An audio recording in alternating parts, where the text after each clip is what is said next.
Donald Trump thought the Supreme Court would save him. For months, his legal team promised a rescue, a shield that would render him untouchable, a fortress built out of judicial deference and partisan expectation. Right now, those 9 justices, the final arbiters of American law, have delivered a decision that changes everything. The immunity he claimed, the protection he demanded, the absolute defense he swore would hold, all of it has been recalibrated in ways no one anticipated. What happened in that courtroom is the story the nation is still trying to make sense of. Because this isn't just one ruling. This isn't about a single case. This is the highest court in the United States looking squarely at a former president and delivering a verdict nobody thought they'd ever hear. The Constitution does not protect you from this. That's the language the court spoke. And when you see what comes next, you'll understand why Trump's entire legal strategy, the one built on layers of delay and legal theater, just collapsed in real time. So how did the Supreme Court arrive at this unprecedented moment? One question, one claim, one argument that Trump's lawyers never should have made. The claim was sweeping, audacious, and almost unimaginable. He said he was immune from prosecution for everything he did as president. Not some things, not certain official acts, everything. And that, in essence, is what triggered this reckoning. But here's the crucial point. This wasn't simply a legal debate over theory. This was a question about whether one person, however powerful, could rise above the law. And the justices were watching more closely than most realized. In the end, their answer dismantled Trump's defense, as if it were made of paper. Most people think the story began with indictments. It did not. It began with Trump's own choices, his own assumptions about power, his own belief that the office of the presidency made him untouchable. From the moments immediately following January 6th, when he claimed executive privilege would shield him, to the classified documents he carried to Mar-a-Lago, insisting presidential immunity covered it all, to the sustained pressure he exerted on state officials to overturn election results, all of these moments contributed to the legal narrative that the Supreme Court had to address. This wasn't constitutional interpretation. This wasn't precedent. It was a chasm, a canyon between law and reality, so vast you could fit the entire federal courthouse inside it. And it was built on a single claim that scholars spent months dismantling, one assertion stacked upon another like building blocks of legal hubris. The moment everyone is still talking about is the ruling itself, the one that could end Trump's immunity claims forever. But before you can understand that, you need to see what led the justices to reject the argument. You need to understand the stakes, how far Trump pushed, and how clearly the court pushed back. When you grasp that, the ruling doesn't just make sense. It feels inevitable. The moment the opinion dropped, April 25th, 2024, the Supreme Court building in Washington was electric. Legal reporters refreshed screens incessantly. Trump, of course, was not there. He was at Mar-a-Lago, surrounded by advisors, exuding that signature confidence, treating this as just another obstacle, just another procedural snag. But inside the courtroom, something else was unfolding. Chief Justice John Roberts walked to the bench carrying an opinion over 100 pages long, pages filled with constitutional analysis, precedent, and interpretation that would reshape presidential power in America forever. He didn't need drama. What he said was already seismic. The president is not above the law. Roberts established a framework that, at first glance, seemed nuanced, almost measured, but it dismantled the core of Trump's immunity claims. Core constitutional duties received absolute immunity. Other official acts received presumptive immunity, subject to challenge. Private acts, however, received none at all. And here's the catch. It is the lower courts that decide which acts fall into each category. The very judges Trump has spent years attacking were suddenly entrusted with interpreting his actions. One constitutional law professor put it bluntly, Trump wanted a shield. Roberts gave him a sieve. Every single act, every decision, every pressure campaign, every handling of classified documents, every attempt to interfere in elections would be scrutinized. The presidency does not grant blanket protection. The Constitution demands accountability, and the courts were now the mechanism to enforce it. And yet, the ruling was not a clear victory for prosecutors. It was a delay wrapped in complexity, a procedural labyrinth that could be used, intentionally or not, to run out the clock. Trump's team saw this immediately. The moment the ruling was released, they understood they had been handed the most valuable resource in any legal battle, time. Oral arguments had stretched months into years. Indictments had been delayed, trials postponed. Each procedural motion, each appeal, each interpretation could now be leveraged to delay proceedings further, potentially past the next election. The Supreme Court had drawn a line, but the line's application would be tested in real time, case by case, hearing by hearing. And Trump, ever the strategist, was ready. To understand the mechanics of this delay, you have to go back to 2019 when the Justice Department issued a memo stating that sitting presidents cannot be indicted. Simple reasoning. Constitutional necessity. But Trump was no longer sitting president after January 20th, 2021. That protection had expired. Yet here we are, years later, still engaged in a debate over whether he can face prosecution. Evidence has been accumulating. Witnesses have testified. Indictments came only in 2023, over 2.5 years after Trump left office. And from the moment those indictments dropped, Trump's legal team immediately claimed absolute presidential protection, arguing that every action he had taken was official, shielded from scrutiny. District courts rejected this. Appeals courts rejected it. But Trump kept appealing, kept arguing, kept delaying, and eventually the Supreme Court agreed to hear the case, immediately prolonging the timeline further. Oral arguments didn't occur until late April. The opinion wasn't released until June. And every scheduled trial, every timeline for accountability was pushed further into the future. When oral arguments occurred, the spectacle was extraordinary. Trump's lawyers made claims that years ago would have been laughed out of court. Can a president order the assassination of a political rival and be immune? Can anything, no matter how egregious, be protected by the office? Justice Sotomayor asked pointedly.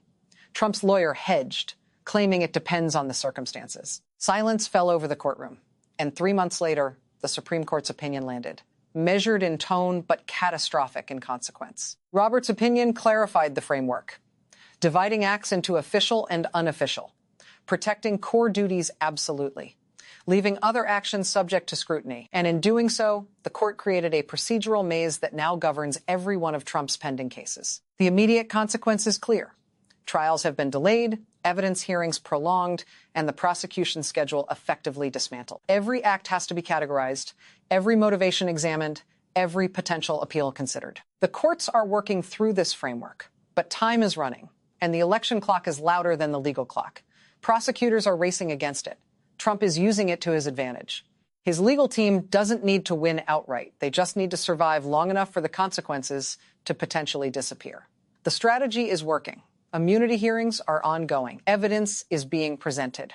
Judges are ruling, appeals are flying, and the election looms over every procedural motion. It's a legal chess game played at the highest stakes, and Trump is playing it with the precision only a former president could command. Meanwhile, Trump himself is not silent. He has turned every hearing, every filing, every motion into a political tool. At rallies, he frames the legal challenges as persecution, a coordinated attack against him for being president, for challenging power, for threatening entrenched interests. His base sees every delay as proof the system is corrupt. Every procedural victory, no matter how minor, is elevated as evidence of his cunning. Fundraising surges with each ruling, each appeal, each delay. The legal process becomes the campaign itself, a cyclical feedback loop where prosecution feeds fundraising and fundraising reinforces narrative, all while the courts struggle to keep up with both the procedural complexity and the public spectacle. But the larger concern, the one that keeps constitutional scholars and former prosecutors awake at night, is what this means for presidential accountability. If Trump survives this cycle through delay and electoral victory, the precedent is set. Presidential power, procedural complexity, and political timing become a protective mechanism, not just for Trump, but for any future office holder willing to wield the same strategy. Commit questionable acts, claim they were official, drag the litigation into years-long procedural mazes, and potentially escape accountability altogether. The office itself becomes a shield, a time machine, a tool for survival. And if both parties adopt this strategy, the American legal system faces an existential question. Is the presidency inherently immune if you know how to manipulate the clock? As the immunity hearings proceed, witnesses testify, evidence is cataloged, and courts deliberate. The country is witnessing not just one legal case, but a template for the future of presidential power. Every act of Trump's presidency, every decision, every interaction is now a potential precedent. The framework is elegant in theory, but messy in practice, a collision between constitutional principle and political reality. Prosecutors are racing to prove which acts were unofficial, which were personal, which were criminal. Defense teams are arguing that everything is shielded, official, protected. The courts are caught in the middle, balancing constitutional limits with procedural mandates, all while the calendar ticks relentlessly toward November. The consequences are profound. If Trump wins the election, he may wield presidential power to end federal prosecutions entirely.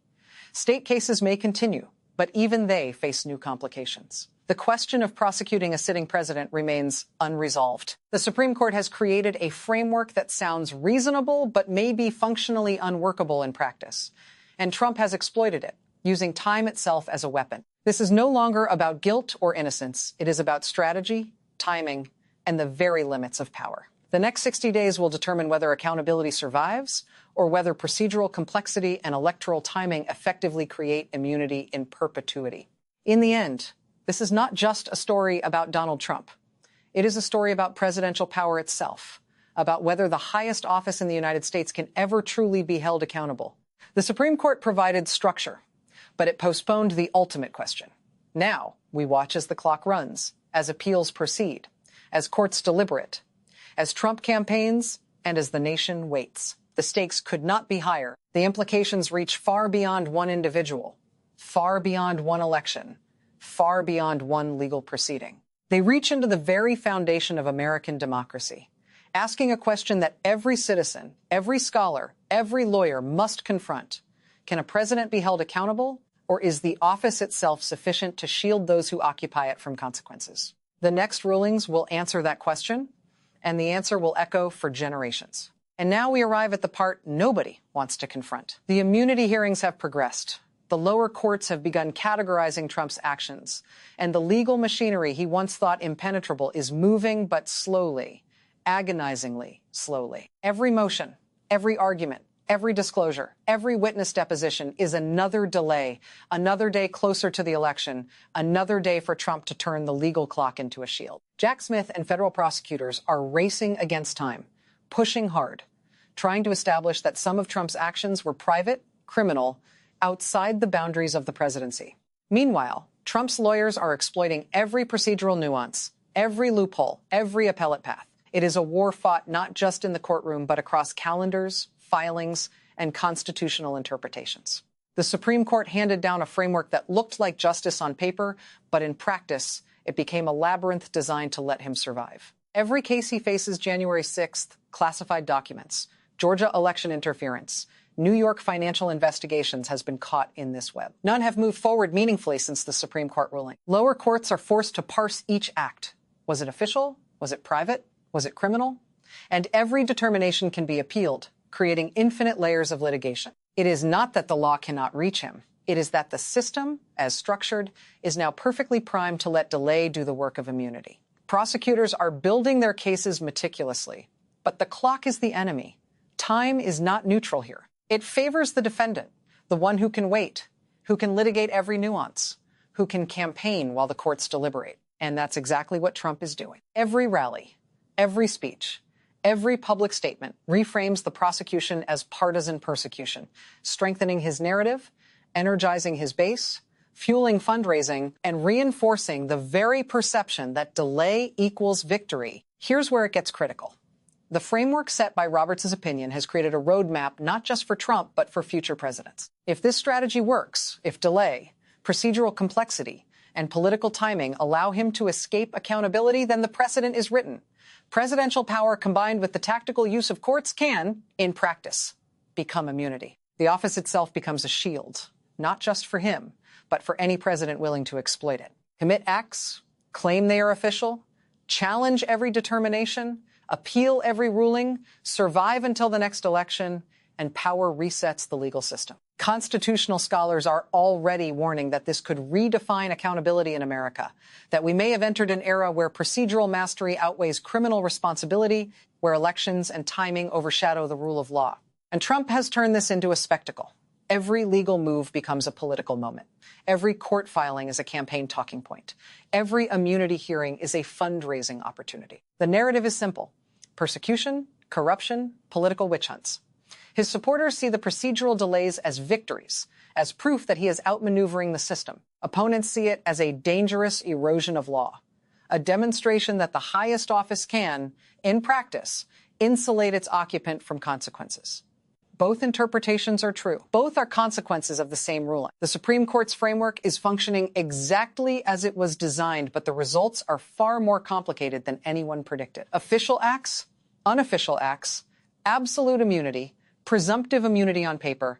It is structured and principled. In reality, it is a procedural maze where time itself is power. The next 60 days will be decisive. Judges are issuing rulings on which actions were official. Appeals will follow. The clock is relentless. If the courts decide certain acts were private and prosecutable, trials may theoretically proceed, but realistically, not before the election. If they rule acts were official, the prosecutions could collapse entirely. Trump's team has mastered this calculus. They are counting days, mapping every procedural route, anticipating every legal challenge, and ensuring that the system itself protects them while their client campaigns. Prosecutors know the stakes. They are acting swiftly, but within a framework that demands precision, thoroughness, and adherence to the procedural pathways outlined by the Supreme Court. It is slow, methodical, exhausting work. But for Trump, every day bought is a day toward potential immunity, toward power resetting the calendar entirely. What happens if Trump wins the next election? That is the uncomfortable reality everyone is grappling with. Federal cases could vanish under presidential authority. State prosecutions might continue, but even they would face unprecedented questions about prosecuting a sitting president. The Supreme Court's framework gives him room to survive until the political process changes the landscape entirely. And if he loses, trials still loom, but only after the labyrinthine hearings and appeals, and only after time has stretched every case beyond what most Americans could follow. Either way, the Supreme Court has created a system that defers accountability, leaving American democracy to test itself in real time. Every ruling, every motion, every appeal now carries weight far beyond one man. It carries lessons for every future president, every future legal strategy, every interpretation of the Constitution's limits on power. And herein lies the true danger. Trump is not merely defending himself.